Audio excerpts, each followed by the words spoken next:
Hey Becca, I got your email here, and hold on a second.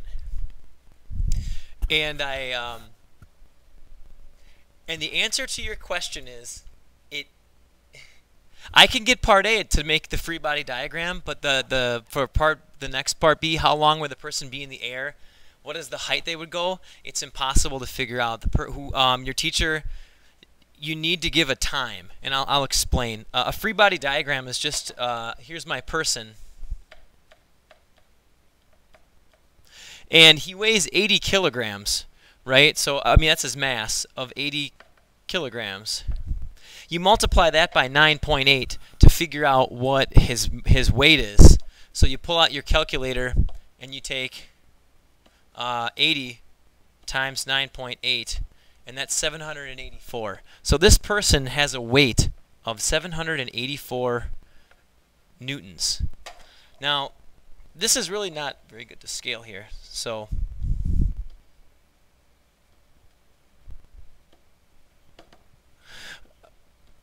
oopsie daisies.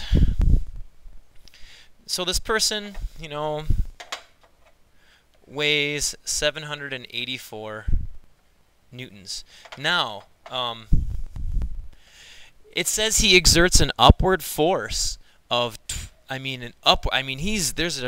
quite sizable. It's 3 times the force up is 3 times as big as the force down, and it's 2354.4 newtons. So it says identify the net force in the y-axis. So the net force is the force down plus, well, it's just the down and the up force combined into one. So I'm going to call down as negative. So it would be negative 784 plus 2354.4. So if you add those two together, so 784, a negative of that plus 2354.4, you get 1570.4. So the net force in the y direction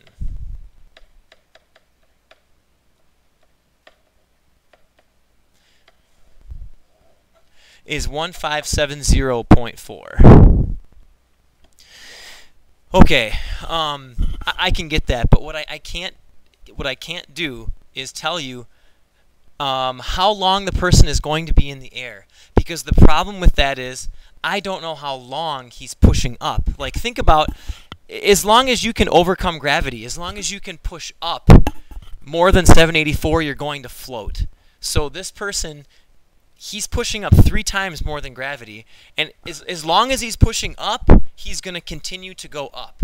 So your sub who wrote this problem needs to say he exerts a force for how many seconds? Does he do it for 1 second? Does he do it for 2 seconds? Does he do it for 3? Because as long as he's exerting the force, he's going to continue going up in the air, and that's what they were trying. They're getting at with this equation right here.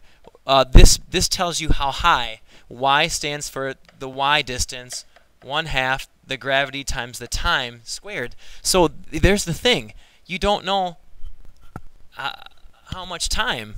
You don't know how much time he's. The longer he exerts the force, the farther up in the air he's going to go. So the answer to your question is I can't tell you. You can't. I can't tell you. You can't tell you, because I can even go a little bit further and to say, if you have this person, this is kind of a complex problem actually, because if he exerts the force, he's going to accelerate. As long as he's exerting that upward force, that net force of 1570, you could use F equals ma to figure out. So 1570.4, his mass is 80, and you could find his acceleration. So if you took 1570.4 divided by 80, his acceleration is 19.63 meters per second per second. So he's accelerating up at 1963 meters per second squared.